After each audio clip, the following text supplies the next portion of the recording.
जी तो प्यारे बच्चों, कैसे हैं आप? मैं उम्मीद करता हूँ कि आप सब ठीक होंगे। आज की वीडियो में हम आपसे बात करने वाले हैं यूनिट नंबर 6 के बारे में, एंड दैट इज़ स्टिचोमेट्री।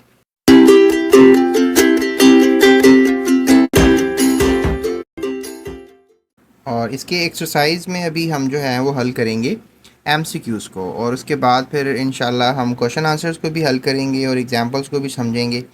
तो जीएस एकेडमी यूट्यूब के प्लेटफॉर्म से आपको ये फेडरल बोर्ड की केमिस्ट्री जो है वो प्रॉपरली समझाई जाएगी। और ये थोड़ा सा चैप्टर बच्चों के लिए लाइफ में पहली बार ही होगा, लेकिन कोई बात नहीं, इंशाल्लाह इनके प्रॉब्लम्स को जो है हम हल करने की पूरी कोशिश करेंगे। तो इस लेंथी एमसीक्यूज़ की जर्नी में जो है हम शुरू करते हैं और जानते हैं कि आखिर हर क्वेश्चन का जो जवाब है उसको कैसे एग्जैक्टली जो है हम आंसर मैनिपुलेट कर सकते हैं, आंसर निकाल सकते हैं। ठीक है, तो सबसे पहले जो है हम देखते हैं कि क्वेश्चन नंबर 1 क्या हमसे पूछ रहे हैं।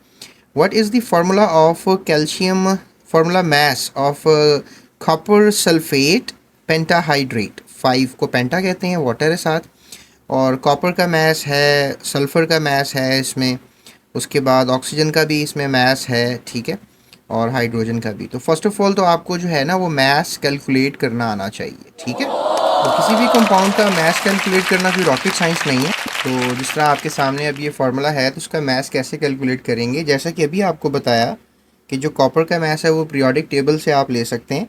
And if you are thinking कि पीरियोडिक टेबल में जो है मैस कहाँ दिया जाता है, तो वो मैं आपको गाइड करता हूँ।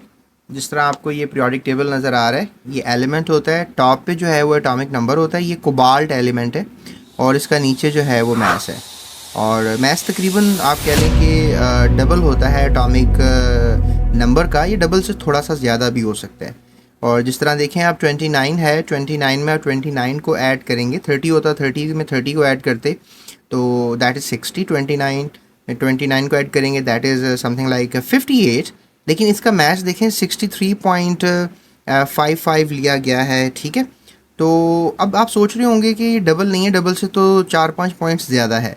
तो प्यारे बच्चों, इसमें ये देखा जाता है कि कौन सा कॉपर का जो आइसोटॉप है दुनिया में ज़्यादा पाया जाता है, और आखिर इसके कितने अदर टॉप्स हैं, और फिर सब जितने भी अदर टॉप्स होते हैं, एक हों दो हों, तो एलिमेंट्स के डिफरेंट आयदर टॉप्स होते हैं। आपने पीछे पढ़ा भी कि हाइड्रोजन के 3 आयदर टॉप्स हैं, सोडियम के जो हैं वो एक ही आयदर टॉप होता है। सोडियम जो है वो मोनो एटॉमिक आइसोटॉप है, मतलब उसका एक ही आयदर टॉप होता है। तो कॉपर के भी डिफरेंट आयदर टॉप्स होते हैं, तो उनके मैसेस को प्लस करके एवरेज निकाला जाए तो फिर ये मैस बनता है। तो आपने ये मैसेज याद रखने हैं, अगर आप कर लेंगे ना याद, फर्स्ट 20 एलिमेंट्स के याद कर लेंगे तो ज़बरदस्त हो जाएगा। तो बहरहाल इसका मैथ्स तो आपको मैंने बता ही दिया, तो आपके सामने है ये मैथ्स। और उसके बाद वी हैव अ सल्फ़र, इसको उर्दू में गंधक कहते हैं, और इसका मैथ्स जो है दैट इज़ 32। ऑक्सीजन का तो सबको ही याद होता है, दैट इज़ 16। और उसके बाद जनाब हमारे पास हाइड्रोजन है, हाइड्रोजन इज़ ऑलवेज नंबर 1, इसका मैथ्स 1 होता है। अब एटॉमिक मास निकालने का क्या फ़ॉर्मूला होता है? अब एटॉमिक मास निकालने का फ़ॉर्मूला ये होता है कि जो एलिमेंट्स होते हैं फर्स्ट ऑफ ऑल वो देखने हैं आपने। ठीक है, एलिमेंट्स आपको नज़र आ रहा है, इसमें यही एलिमेंट्स हैं। कॉपर है, ठीक है, जमा करना होता है सबको। सल्फ़र है, और उसके बाद प्यारे बच्चों हमारे पास ऑक्सीजन है और हाइड्रोजन है। ठीक है, ये हमारे पास कितने एलिमेंट्स हो गए? 1 2 3 4 एलिमेंट्स हो गए। अब कॉपर का आपको नज़र आ रहा है एक ही एटम है, सल्फ़र का एक ही एटम है, ऑक्सीजन की ये 4 हैं। और ये जो 5H2 है ना, 5H2, इसकी स्टोरी ये है कि जो 5H2O का मतलब होता है कि आपने यहाँ पर 1 है, 5 को इससे भी मल्टीप्लाई करना है और 5 को इससे भी मल्टीप्लाई करना है, तो 5 2s आर 10 हो गया। इसका मतलब क्या है कि 10 हाइड्रोजन है और 5 1s आर 5 हो गया। ठीक है, अब 5 ऑक्सीजन हो गए यहाँ से, और 4 ऑक्सीजन ये है, 5 और 4 टोटल कितने हो गए? 9 ऑक्सीजन। ठीक है, चलें, अब ये आपके पास एक कैलकुलेशन सा बन गया। अब जैसे कि अब आपको पता है कि कॉपर का वज़न जो है वो 63.5 है, और सल्फ़र का जो है दैट इज़ 32, और ऑक्सीजन का चूँकि 9 एटम्स हैं और एक ऑक्सीजन का वज़न 16 होता है मैस, और फिर हाइड्रोजन का वज़न 1 यानी मैस 1 होता है। अब सिंपली क्या करना होता है? अब एडिशन तो आप सब बच्चों को आती होगी, ठीक है, तो एडिशन ही करनी है। If you just look at this thing, 9 16s are that is something like 144, और फिर 10 को 1 से मल्टीप्लाई करोगे, we got the same answer. और जब इन सब डिजिट्स को प्यारे बच्चों आप प्लस कर लोगे ना, तो you will be having a kind of an answer और मेरी कैलकुलेशन के हिसाब से ये आ रहा है 249.5 AMU। अच्छा, ये लगाना ज़रूरी होता है, AMU that indicates the single formula mass. और अगर ये यूनिट नहीं लगा रहे तो ग्राम लगा रहे हैं, that indicates the molar mass. तो बेसिकली आपने इस कंपाउंड का निकाला है, ठीक है, क्या निकाला है, formula mass. Okay, so that's the story, ठीक है। एंड आई होप सो कि ये स्टोरी आपको क्लियर होगी होगी। 249.5 जो है अब हमने लोकेट करना है, 249.5। तो आई होप सो कि 249.5 आपको नज़र आ गया होगा। जी बिल्कुल, C option is the right answer for this question. चलिए अगला क्वेश्चन देखते हैं। A compound with chemical formula Na2CX3 has a formula mass of 106 AMU। ठीक है, अब यहाँ पर देखो फार्मूला मास AMU में ले रहा है, ग्राम में भी ले सकते हैं लेकिन AMU में ले रहा है। So atomic mass of the element X is, अब हमने एक हमारे पास प्रॉब्लम आ गया है, उसमें हमें टोटल मास पता है पूरे कंपाउंड का और हमने X का मास कैलकुलेट करना है। तो ये भी मेथडोलॉजी में आपको समझा देता हूँ। इसमें हमारे पास ये था कि जो Na है, and we have the formula Na, ठीक है, Na सिंगल ही है बल्कि दो हैं, Na2CX और 3, ठीक है, ये हमारे पास एक फार्मूला है। और उसमें जो टोटल वज़न है इस पूरे कंपाउंड का जो बताया जा रहा है, that is 106 point, simply 106 AMU है। और हमने इसको कैलकुलेट करना है, जबकि आपको याद होना चाहिए कि जो कार्बन का मास है वो आपको पता होना चाहिए।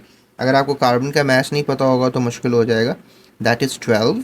और सोडियम का मास जो है वो पता होना चाहिए, दैट इज़ समथिंग लाइक 23। ठीक है, now you will be thinking कि सर आपको क्वेश्चन में तो लिखा नहीं, आपको कैसे पता लगा है। तो प्यारे बच्चों, हमें तो प्रोडक्ट टेबल से पता लगेगा ना। ये देखें हमारे पास ये प्रोडक्ट टेबल है और यहाँ पे 22.08 लिखा हुआ है, सॉरी 98 लिखा हुआ है। तो 22.98 को राउंड ऑफ करेंगे। एंड मैं थोड़ा सा जूम कर लेता हूँ एंड आई होप कि पिक्सल ज़्यादा देंगे कि आपको ये थोड़ा सा क्लियर समझ में आ जाए, ठीक है। सो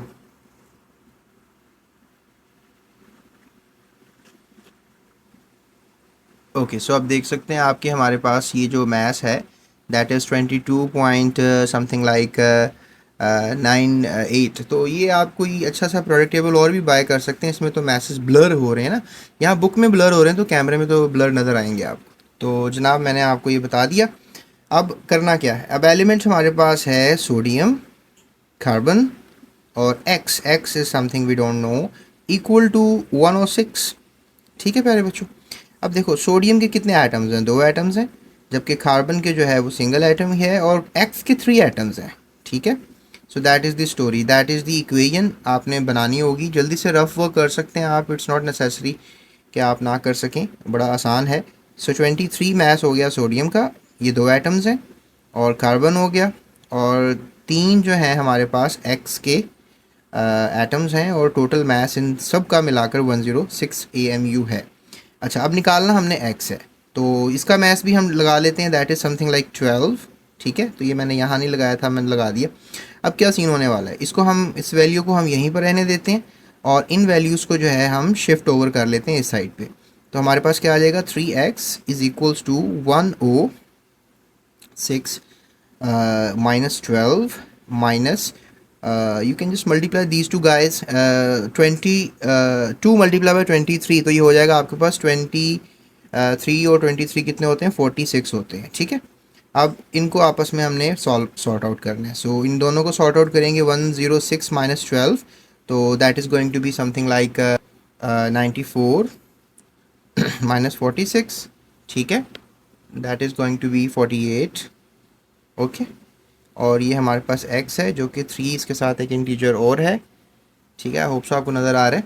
और अब x की वैल्यू निकालनी है, तो क्या करना है, 48 को 3 से डिवाइड कर देना है, क्योंकि ये इधर मल्टीप्लाई और इधर आके डिवाइड हो जाएगा। तो 48 को 3 से डिवाइड कर लेते हैं। So I think so that is 16। Okay, तो आपने 16 AMU जो है वो आंसर निकाल लिया है इस क्वेश्चन के आंसर का। चलें देखते हैं कि अब 16 जो है वो कहाँ पर है।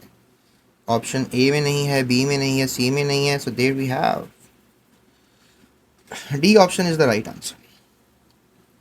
उसके बाद अगला क्वेश्चन किया जा रहा है, स्टिचोमेट्री में आप बेसिकली मोलर कैलकुलेशंस को जो है वो लेकर चलते हैं। मोल आपने चैप्टर में पढ़ा है, मोल बराबर होता है समथिंग लाइक 6.02 इंटू 10⁻23।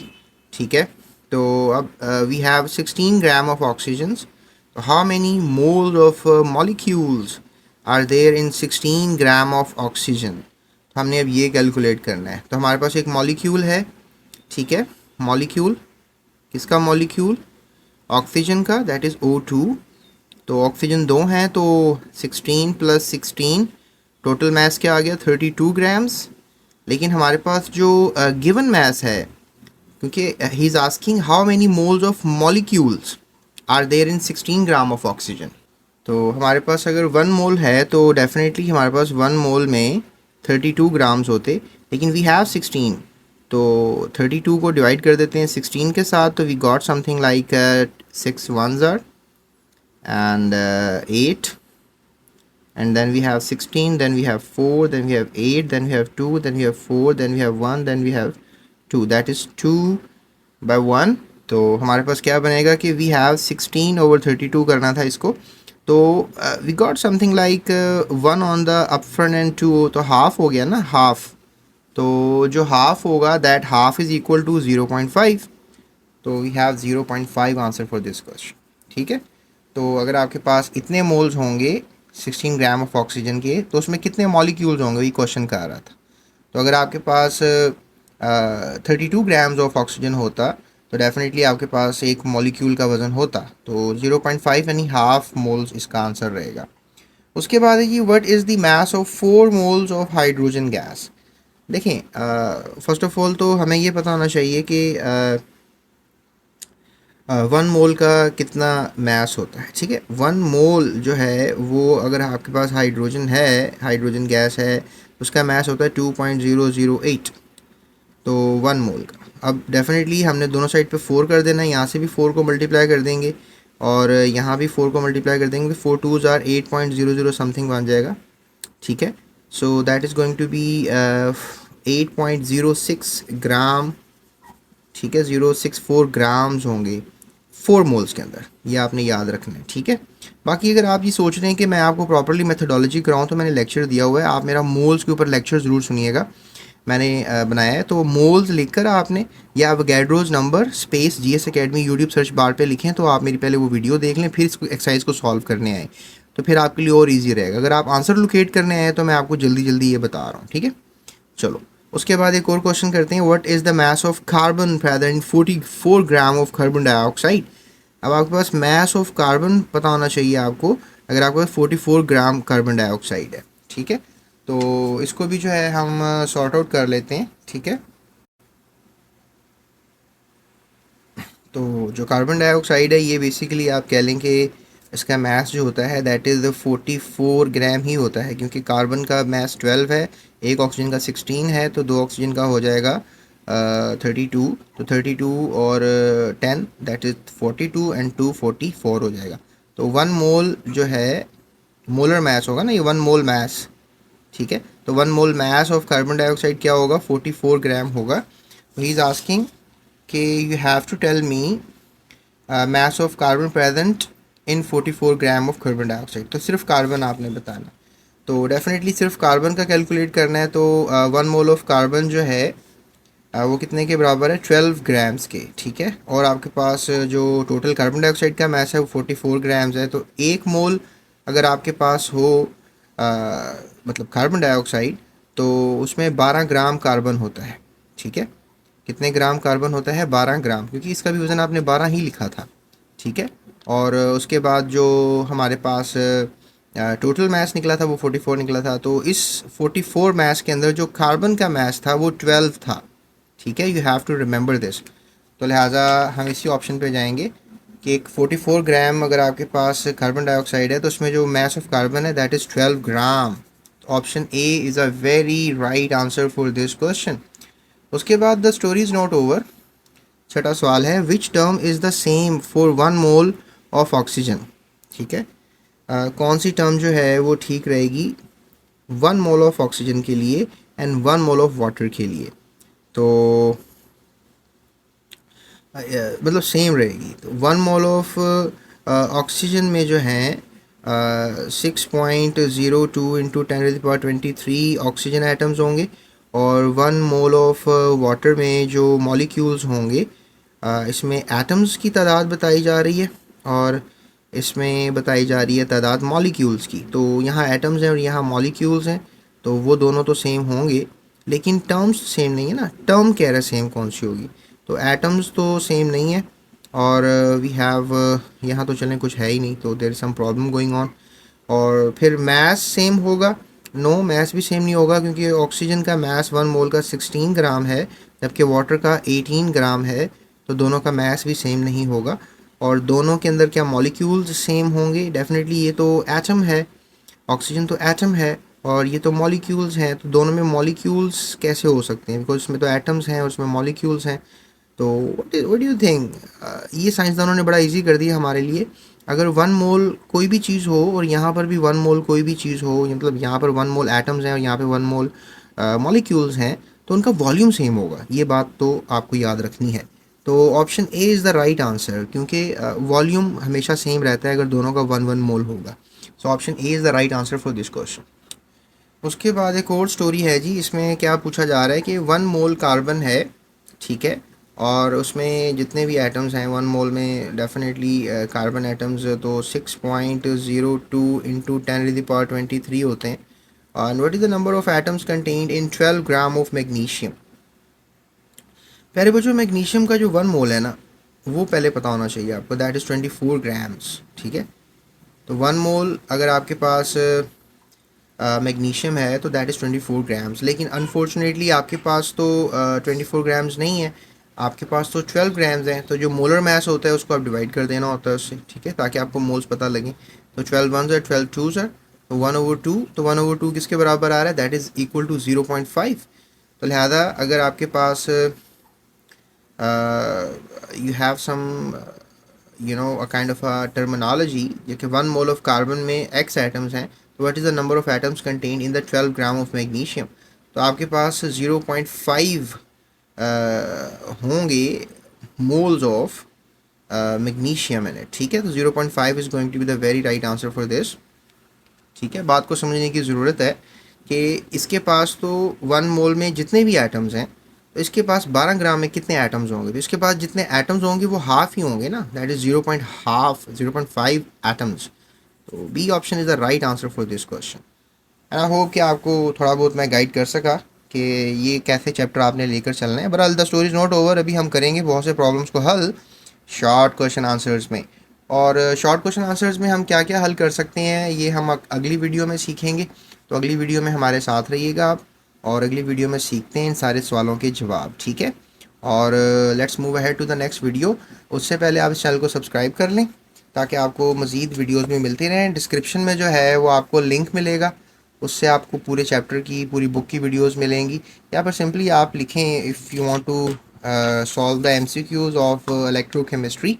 तो इलेक्ट्रोकेमिस्ट्री के लिए जो है वो आपने क्या करना है कि इलेक्ट्रोकेमिस्ट्री यूट्यूब सर्च बार पे लिखना है और साथ जीएस एकेडमी लिख देना है, जीएस एकेडमी। इससे ये होगा कि आपको मेरी नेक्स्ट वीडियो भी मिल जाएगी, ठीक है। आई बटन पे भी क्लिक करेंगे तो प्लेलिस्ट आपको मिल जाएगी। So that's it, thank you so much, अपना ख्याल रखिएगा, इस चैनल का भी। अल्लाह हाफ़िज़। Thank you for watching. GS Academy.